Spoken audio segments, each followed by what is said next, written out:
Bonjour à tous les amis et bienvenue sur le Vrai Montmartre en direct avec mon ami Harold Poupeau, la traversée du Vrai Montmartre. On va redécouvrir le Vrai Montmartre. Guitariste, musicien notamment pour Niagara, FFF et bien évidemment Johnny Hallyday. On va prendre place à bord de cette Cadillac de 76. Est-ce que c'est chaud, Harold? C'est bon? Bah, c'est parti, on y va. Go! Je vais monter d'abord.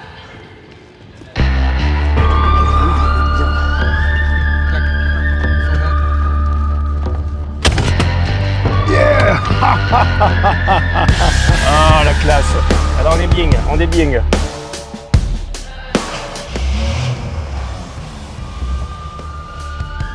Je suis vraiment très content de t'accueillir en tant qu'invité. Ça fait longtemps qu'on devait se caler ensemble concernant une émission, un projet. Il fallait absolument qu'on fasse quelque chose ensemble. Et donc on se retrouve en plein cœur de Montmartre au mois d'avril, fin avril, avec un temps exceptionnel. Radieux. Rubert, tu vois, c'est là où j'ai grandi, au 33 Rubert, on va passer devant. J'ai grandi avec ma maman dans les années 90 et puis voilà, on va revenir sur Montmartre, ta rencontre avec certains artistes, notamment Johnny. Moi j'aimerais qu'on revienne sur ta rencontre avec Marguerite Duras parce que Marguerite Duras était très souvent dans sa maison et j'ai l'impression que c'est elle qui t'a donné envie, en tout cas tu as touché une guitare pour la première fois dans la maison de Marguerite Duras. Oui, tout à fait. Donc ma mère était attachée de presse du film de Duras et Duras avait à l'époque habité à Naufle-le-Château, à côté de l'Ayatollah Khomeini d'ailleurs, c'est marrant. Et en fait, si tu veux, régulièrement, elle organisait des week-ends avec toute sa bande, des gens qui travaillaient avec elle, les attachés de presse, Bruno Nuiten qui était le chef-op, les comédiens avec qui elle travaillait. Enfin bon, c'était des espèces de week-ends assez cool, assez festifs. Et donc moi, si tu veux, j'avais 7-8 ans, 8-9 ans. J'étais pas encore apte à avoir une grande discussion philosophique sur le cinéma. 8-9 ans. Et donc du coup, je m'évadais, je me barrais un peu dans la chambre de son fils, Outa, qui avait une guitare dans sa chambre. Et donc effectivement, c'est chez Duras que la première fois de ma vie, j'ai pris une guitare dans les mains et j'ai joué n'importe quoi, je ne savais même pas l'accorder, je ne savais même pas. Il avait des disques, je mettais des disques, je crois qu'il avait un disque de Chuck Berry et je jouais par-dessus en faisant n'importe quoi. Je prenais un pied énorme et c'est effectivement, c'est vraiment mes premiers amours, mes premières sensations physiques avec cet instrument. Justement, est-ce qu'il y a un laps de temps assez long pour les premiers concerts? Parce que j'ai vu que tu as collaboré notamment avec Niagara très rapidement. Les premiers concerts, ils viennent longtemps après. Donc si tu veux, dans les années 90 finalement. Moi donc je découvre le rock'n'roll via comme beaucoup de rockers, on va dire, par Elvis Presley. Si tu veux, je vois Elvis quand je suis môme à la télé, j'ai un flash absolu. Du coup, je découvre le rock'n'roll, je m'intéresse Chuck Berry, Eddie Cochran, Gene Vincent, Little Richard, tous les pionniers. Et puis très vite, je me dis, mais c'est trop bien, je veux en faire mon métier, ce truc, le rock'n'roll. Donc, mais tout de suite, tu t'es dit, quand tu as touché, ce qui m'intéresse, c'est vraiment la genèse. Est-ce que quand tu as touché une guitare pour la première fois, tu t'es dit, je veux en faire mon métier, c'est vraiment... c'est ce que je te dis, ouais, c'est ça, complètement. Donc, et si avant de toucher une guitare, t'avais un rêve, une passion? Alors, non. Si, j'étais cow-boy. Je voulais être cow-boy. Quand j'avais 7-8 ans, j'étais cow-boy. Moi, j'ai pas grandi à Montmartre, je suis arrivé à Montmartre un petit peu plus tard, mais j'ai grandi dans le 5e, moi, vers la Contrescarpe, qui est un autre genre de Montmartre. Oui, c'est un petit Montmartre. À l'époque, c'était assez proche. C'est hors du temps aussi, c'est hors du temps. C'est hors de l'agitation. Et en fait, si tu veux, donc de fil en aiguille, j'apprends la guitare, ça devient vraiment une passion. Quand je suis ado, je passe tous mes mercredis après-midi et tous mes week-ends à bosser à la gratte et je me dis vraiment, je veux en faire mon métier. Et j'ai cette chance qui est que j'avais autour de moi, grâce à notre mère, des exemples de gens dont c'était le métier. C'est-à-dire qu'ils gagnaient leur vie en jouant de la guitare. Ce qui est assez... Pour plein de gens, on dit, tu veux être musicien, tu veux jouer de la guitare. Oui, d'accord, mais ça va être quoi ton métier? Tu vois? Et en fait, si tu veux, moi j'avais des exemples de gens dont c'était le métier. Donc je me disais, mais c'est possible, effectivement. Donc tes exemples, c'était Elvis Presley Non, des gens autour de moi. Autour de toi. Tu veux, elle était copine avec certains des musiciens de Trust ou des gens qui bossaient un peu avec les Rita Mitsuko aussi dans les années 80 Incroyable. et tout. Donc je connaissais des mecs dont c'était le métier. Donc c'était possible. Par contre, il fallait bosser. Il fallait vraiment apprendre ça, comme on peut apprendre. Tu veux être pâtissier, tu ne verras pas d'un coup dans une pâtisserie. Non, tu apprends ton métier. Tu veux être menuisier, tu veux être je sais pas quoi. Il faut que tu apprennes ton métier. Donc j'ai vraiment travailler la guitare comme... Donc en coulisses pour l'instant. Oui, complètement. Dans ces premières années, en coulisses, chez moi, le mercredi après-midi, dans ma chambre. Et puis de fil en aiguille, du coup, je découvre la musique et j'apprends la musique, je fais premières expériences de groupe un peu pas terribles. Et à la fin des années 80, je rencontre Marco Prince de FFF, avec lequel on décide de monter FFF. Il y avait déjà une première formule FFF, mais qui était complètement différente. Ouais. Donc on se dit, c'est la période où à Paris, il y a une grande effervescence autour justement des mélanges, des cultures, des mélanges des genres. Comment cette rencontre s'est faite avec Marco Prince justement? Écoute, de FFF c'est marrant, ça s'est fait dans un casting pour des chaussures. Des chaussettes, ouais. Ah ouais. En fait, j'avais été repéré par une nana parce que j'étais allé au Bataclan le dimanche après-midi, il y avait des soirées qui s'appelaient le Domingo. Ouais. Et j'étais allé là-bas avec des potes et puis je dansais pour me marrer. Ouais. Et la meuf, elle m'avait branché après, elle m'avait dit non, je fais un casting, j'en ai juste besoin de tes pieds, tu veux pas venir faire 2-3 pas de danse? Mannequin-pied, c'est ce qu'on veut. Mannequin-pied, mannequin danse. Ouais. Et en fait, je me retrouve dans l'espèce de salle d'attente pour passer ce casting. Je me dis, pourquoi pas, s'il y a moyen de se faire un petit billet, tu vois. Et là, dans ce truc, il y a ce mec qui est là, et on m'en avait parlé, en fait. J'avais un copain, on avait un ami commun avec Marco, Dan Herzberg, qui m'avait dit, il faut absolument que tu rencontres Marco, vous vous entendriez trop bien, vous devriez faire de la musique ensemble. Et il lui avait dit la même chose de moi. Et donc, on s'est capté dans cette salle d'attente, et on a fait, mais dis donc, tu serais pas Marco Prince, toi? Et toi, tu serais pas Yarol Poupeau?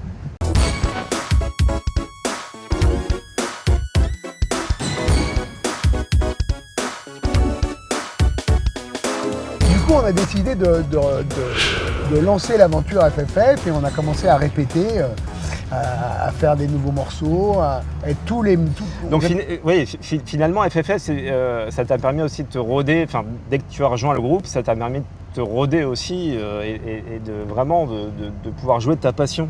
Oui, c'était ma première expérience. C'est-à-dire que quand on a commencé avec FFF à bosser ensemble, très vite on s'est dit on fait pas ça pour rigoler. Ouais. Encore une fois, tu vois, ça a été toujours très sérieux, moi, le truc. On se disait pas, on va répéter un petit peu, puis on fera peut-être un petit concert. Non, c'était, ok, les gars, on a 2 ans, dans 2 ans, on signe, on fait un album, on part en tournée. Et en 2 ans, qu'est-ce que tu as pu apprendre tout, finalement, ou tu te dis, beaucoup de choses, jusqu'à aujourd'hui, voilà, est-ce qu'il y a un élément marquant, un concert marquant ces 2 premières années?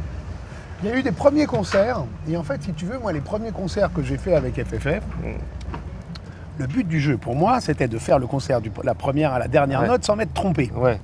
Voilà. Donc ça donnait quoi? Ça donnait que j'étais droit comme un piquet, que je regardais mes pompes, je regardais mon manche, et que j'essayais de jouer toutes les bonnes notes et pas faire 0 faute. Bah, c'est pas ça en fait un concert, la scène c'est pas ça. Et un jour on a été voir, on avait vu la Mano Negra, on avait vu les Red Hot Chili Peppers dans des clubs à Paris, et on avait vu les mecs qui sautaient partout, on s'était dit attends. Et donc du coup on avait répété dans un studio qui servait aussi de studio de danse, donc il y avait un grand miroir. Et effectivement le fait d'être tout droit comme ça, comme un piquet, c'était un peu chiant à regarder. Donc du coup ce jour-là, le jour de cette répète face au miroir, on s'est dit allez, on s'en fout, on va se planter, on va faire les mauvaises notes, les mauvais accords, on va faire des fausses notes partout, et on s'est lâché. On démarre avec FFF et effectivement au bout de 2 ans, ça se passe plutôt pas mal. On fait des concerts à Paris, on entend parler de nous, on se fait repérer, on joue au Transmusical à Rennes. Et alors là, direct on a des propositions de maison de disques. Moi j'avais donné des cours de guitare à Yvan Attal. Et Yvan avait un pote qui bossait chez Epic Sony à qui il avait donné la cassette de notre démo, tu vois. Et donc ça s'est enchaîné assez vite et on s'est retrouvés après ce concert des Trans avec des propositions de maison de disques et une proposition pour aller enregistrer notre premier album à New York. Incroyable. Donc, évidemment, un truc de fou. Et alors donc évidemment, comme tous ces trucs-là, ça arrive toujours en paquet, en même temps j'ai été branché par Niagara pour les accompagner en tournée. Donc là c'était ma première vraie tournée, tu vois, avec on jouait dans des zéniths, il y avait un tourbus, il y avait des conditions de fou, ça a été blindé. C'était quand ils avaient fait cet album là sur lequel il y avait J'ai vu la guerre, donc qui était un album quand même très rock. Donc moi je m'éclatais. Et je me suis retrouvé entre le marteau et l'enclume, évidemment, entre un conflit intérêt entre partir à New York enregistrer avec FFF ou continuer cette tournée géniale avec Niagara. Finalement. Oui, c'est un dilemme. Alors, il y a eu des tractations, des embrouilles. Évidemment, j'ai arrêté Niagara et je suis parti avec mes potes à New York enregistrer cet album parce qu'on ne pouvait pas passer à côté de ce truc. Et puis, c'était dément. Et c'est l'occasion jamais. Ouais. Voilà. Ouais. Donc, Niagara, si tu veux, ça a duré 6 mois à peu près. Après, j'ai continué à bosser avec eux et on a fait plein d'autres trucs. On est resté très proches. Mais mon activité de guitariste pour eux, ça a duré... c'était quoi l'hiver 90-91. Et c'était fantastique. Chou, Félix et Yarol, guitariste, batteur et clavier à 16 heures. Le nouvel album s'appelle Free for Fever. Le groupe s'appelle toujours FFF. C'est un rapport? Est-ce que FFF aujourd'hui veut dire Free for Fever alors qu'avant il voulait dire Fédération Française? Non, mais en fait, il a eu un sens. Le nom FFF change de sens tous les jours. Quoi. Des fois, on se réveille. Alors bon, en ce moment, c'est Free for Fever, ouais.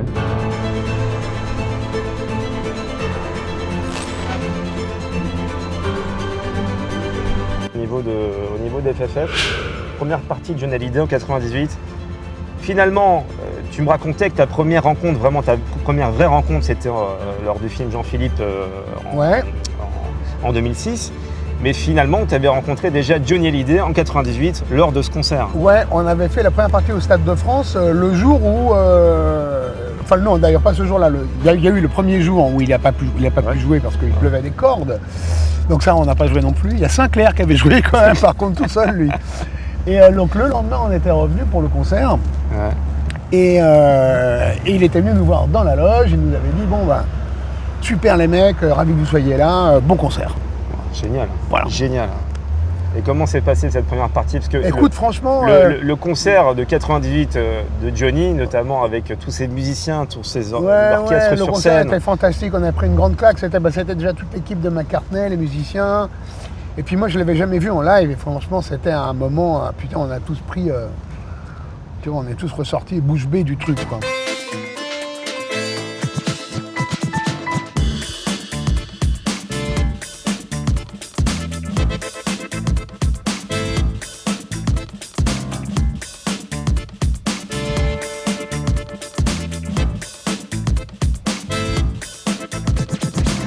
Alors Yarol, on se retrouve dans une de mes rues préférées, la rue Norvin qui mène à la place du Tertre. On a la rue Paulbeau qui est à droite. Exactement. Et alors pour l'anecdote, mon beau-père était peintre sur la place du Tertre pendant plus de 30 ans, d'origine polonaise.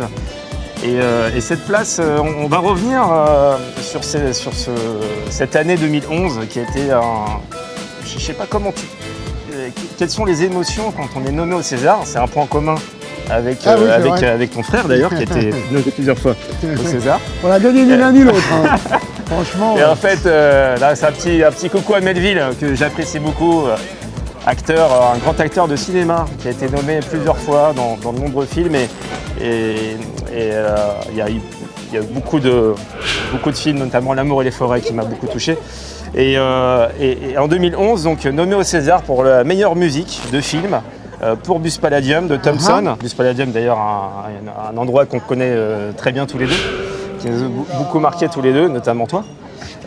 Aujourd'hui, on se pose souvent la question, est-ce que les compositions de musique se font alors là, il y avait deux étapes. le...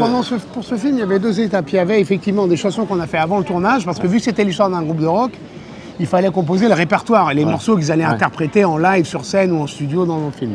Donc ça a été fait avant. Et après, il y a la musique, entre guillemets, le score qui accompagne le film. Et ça a été fait après, une fois qu'on avait les images. Petite parenthèse, mes parents, quand ils sont quittés Angers, ils étaient de Angers, ils sont arrivés à Paris au début des années 50, ils habitaient là. Donc au-dessus de la Crémaillère, au 15 place du Tertre. Je ne sais plus si c'était le premier ou le deuxième étage, je m'avais montré une fois, mais c'était leur tout premier appartement à Paris. Ça devait être pas mal la place du Tertre dans les années 50. Ça devait être assez cool. Et alors ce qui est marrant, c'est qu'après avoir été nommé au César, donc pendant 10 ans, tout le monde me disait, mais dis donc, depuis, tu as dû avoir plein de propositions, tu as dû faire plein de films. Apparemment, c'est l'inverse. Eh ben non, que dalle. Voilà. Apparemment, c'est l'inverse. Personne m'a rappelé après. C'est l'inverse. Donc voilà. Mais ça te permet aussi de filtrer beaucoup plus, aussi d'avoir. Ah bah j'aurais bien aimé filtrer, mais j'ai pas eu peut-être moins de propositions, mais des propositions un peu plus prestigieuses, après, en tout cas beaucoup plus sélectives. Après, tu sais, les musiques dans le cinéma, les gens mettent vite des casquettes, encore plus que dans d'autres trucs. Donc du coup, moi j'étais un musicien rock. Donc on m'a appelé effectivement, ah tiens, il y a un groupe de rock, tu voudrais pas t'en occuper? Voilà. Alors que moi, ce qui m'intéresserait dans le cinéma, c'est de faire aussi des musiques de films qui n'ont rien à voir avec le rock'n'roll. Alors en parlant de film, il y a cette rencontre avec Johnny Hallyday qui se fait en 2006, donc quelques 2005, années avant, ouais. 2005. 2005, ouais. 2005 pour une diffusion en 2006 du film Jean-Philippe. Ouais. Donc il te rappelle juste après finalement les Césars pour arriver en 2012 ouais, pour collaborer avec lui. Exactement, mais ouais, en fait, si tu veux, donc nous on se croise en 2005 sur le tournage, et je fais partie quand même, je signale, de ces rares personnes qui ont joué leur rôle au cinéma avant de le jouer dans la vie. Avant de le jouer dans la vie. Donc Voilà. j'ai joué le rôle du guitariste de Johnny Hallyday au cinéma en 2005, je le suis devenu ensuite en 2011. Donc écoute, oui, en 2011, Avant l'heure finalement. Il avait sorti cet album avec Mathieu Chédid, Jamais seul. Vu qu'il fallait un guitariste qui prenne de la place et qu'il fallait un groupe un peu réduit, un peu rock'n'roll autour de lui, ils m'ont appelé.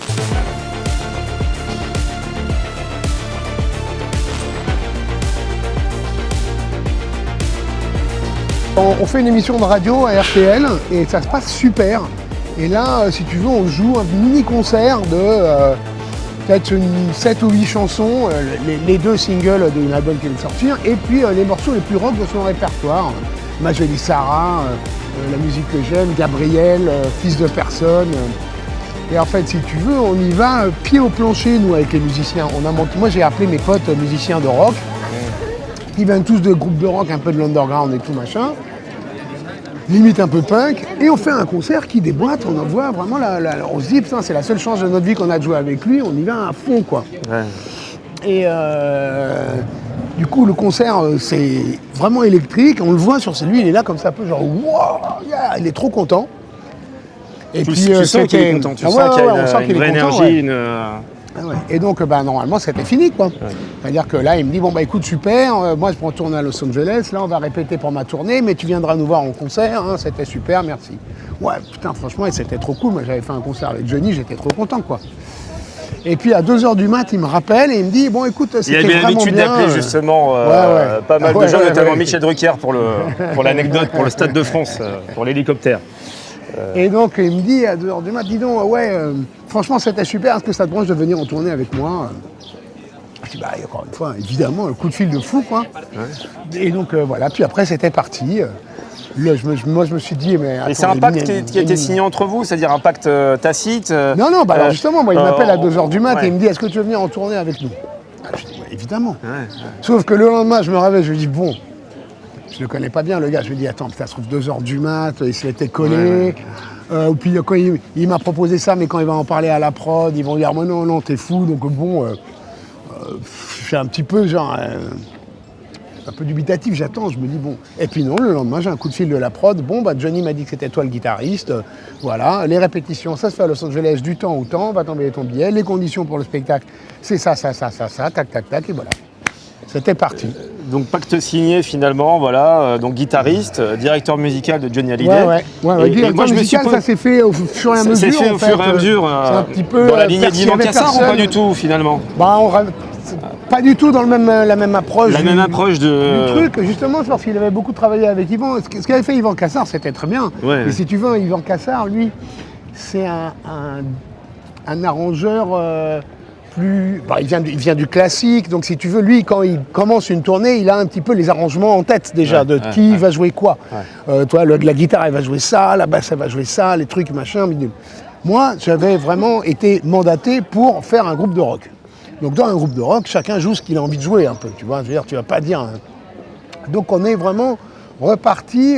comme si on était avec le batteur, le bassiste et les autres musiciens, ils étaient un petit peu... Du coup, tu fais des propositions et après Johnny te dit... Non, je leur disais à eux de me faire des propositions. D'accord. Je dis, alors c'est toi le batteur, cette chanson-là, comment toi t'as envie de la jouer? C'est Johnny qui te propose les batteurs, par exemple? Ah oui, non, le batteur, le batteur c'était son batteur, ça il voulait le garder. D'accord. Jeff Dugmore. Mais si tu veux, Jeff, ce batteur-là, je lui dis, écoute, cette chanson-là, comment toi t'as envie de la jouer? Qu'est-ce que toi t'as envie de mettre dedans? Il me dit, qu'est-ce que je joue? Je lui dis, je sais rien. Toi, qu'est-ce que toi t'as envie de jouer? Tu vois? Donc c'était plutôt dans ce sens-là que ça s'est fait. Et du coup, le résultat était super. C'était vraiment une version pimpée, énergique, vraiment un peu pied au plancher des morceaux. Tu vois? Et c'est un petit peu ce dont lui, il avait envie, ce retour vers un truc plus organique, plus électrique, quoi, plus rentre dedans. Et puis je pense le public aussi, parce que la tournée, dès qu'on a commencé à faire les concerts en France, les gens étaient au rendez-vous et ils avaient l'air de vraiment s'éclater. Et il y en a un qui m'a fait cette magnifique phrase après le premier concert. Merci Yarol, tout nous a rendu notre Johnny. C'est incroyable. Ça c'était là, mission accomplie. Justement, tu vois, pour les gens, ça peut être un peu...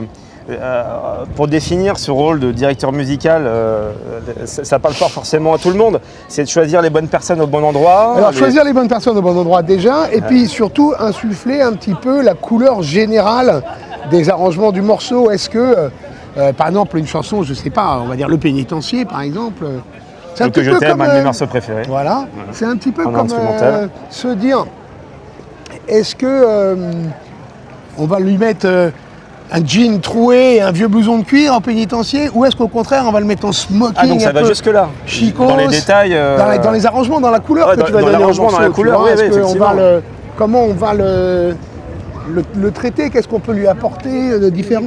En plus, quand tu écoutes des morceaux comme ça, qui sont des chansons qui ont été faites, créées par lui en genre 64 ou un truc comme ça, il y a 274 versions, quoi. La rapide, la funky, la plus lente, l'acoustique, la bluesy, la machin. Donc là-dedans, Alors justement, en prenant par exemple le morceau de Que je t'aime, était plutôt Que je t'aime rock, Que je t'aime orchestral. Que je t'aime, Que je t'aime, elle est un petit peu quand même assez précise dans les arrangements elle-même, la chanson. Mais c'est sûr que les refrains, là sur les versions qu'on faisait, ça rentrait dedans. Ouais, il y avait beaucoup de guitare. Alors effectivement, je m'étais posé une question là-dessus en parlant d'aujourd'hui, parce qu'on ne parle pas que effectivement du passé. Je pense à un ami qui me parle souvent effectivement du vrai Montmartre. Le vrai Montmartre, c'est le pont entre le Montmartre d'hier et d'aujourd'hui. Les artistes qui ont travaillé avec des artistes très importants, un peu plus jeunes, et puis après qui se sont rodés avec eux.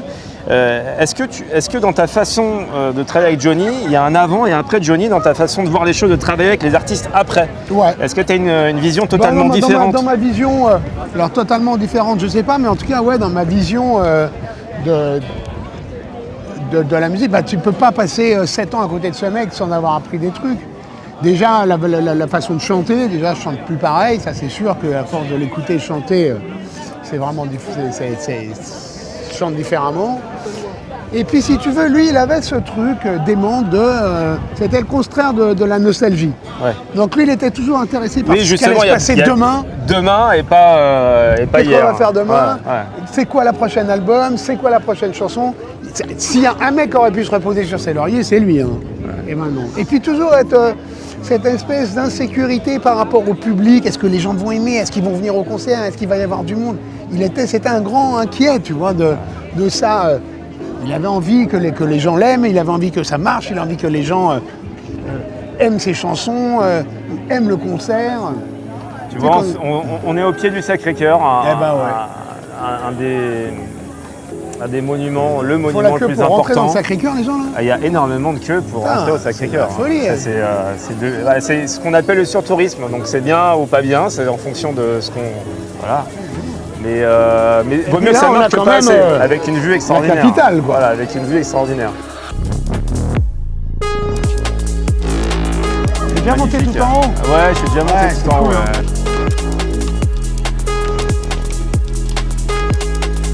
Comment finalement t'en es venu à arriver dans ce quartier qui est pour moi le plus beau quartier du monde? Alors, donc comme je te dis, mes parents, premier appartement c'était à Montmartre. Donc ma mère, elle était toujours restée très attachée. Ouais. Et en fait, ma mère, elle aimait bien fabriquer, tu sais, un peu par baba cool, elle aimait bien les tissus, les coussins, tout ça. Donc quand j'étais môme, elle me traînait au marché Saint-Pierre, mec. Marché Saint-Pierre, mais c'est incroyable. Alors maintenant, j'adore le marché Saint-Pierre, mais quand j'étais môme... Tu te perds dedans à travers les étages et tout. Quand j'étais môme, ça me saoulait d'attendre 3 plombs au marché Saint-Pierre. Le seul truc qui était cool au marché Saint-Pierre, c'est qu'il y avait les glaces en face. Donc après le marché Saint-Clair, si on avait été sage, hop, on pouvait manger une glace. Saint-Pierre, pas Saint-Clair. Saint-Pierre. Dès la fin des années 80, je traîne de plus en plus dans le quartier ici parce qu'il y a effectivement tous les concerts à Pigalle. Moi, j'allais souvent à Pigalle quand j'étais môme, baver devant les magasins de guitare, tu vois, loucher sur la Gibson, machin, et la non mais c'est un paradis pour les musiciens en bas. Tu as les salles de concert, notamment donc la Cigale. l'Élysée Montmartre. Oui, bien sûr. Donc moi, je traîne de plus en plus dans ce quartier. Avec FFF, comme je te disais, on a notre local de répétition à l'hôpital Bretonneau, qui est juste en bas, là, l'hôpital éphémère, qui avait été un endroit fantastique pendant 10 ans, de 1990 à 2000, qui a été une espèce de cité d'artistes, de lieu de création absolument hallucinant, génial, où se mélangeaient des musiciens, des plasticiens, des photographes, des danseurs, de tout et n'importe quoi, des gens qui répétaient des pièces de théâtre. Enfin, il y avait une effervescence dans ce lieu de fou. Et si tu veux, bon, moi, au bout d'un moment, j'en avais marre. T'as besoin de cette effervescence, finalement. Si t'es dans ton coin, t'as pas forcément d'inspiration. Tu dois côtoyer tous les jours, finalement, comme c'est le cas dans le vrai Montmartre. Quand on arrive dans un bistrot ou dans un restaurant, voilà, un plombier qui rencontre un attaché de presse. Complètement, voilà, il y avait un photographe qui avait un local en face de nous, il s'est retrouvé à faire des photos pour la pochette de l'album. Tout est bueno? Tutto va bene.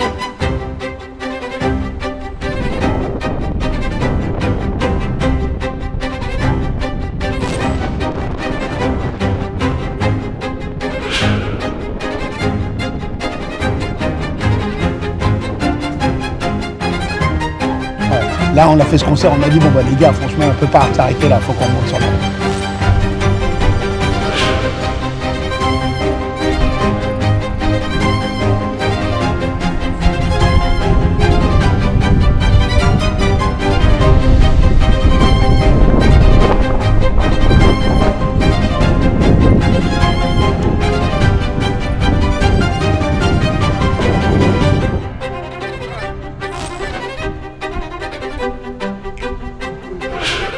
Ah, c'est fini? Attends.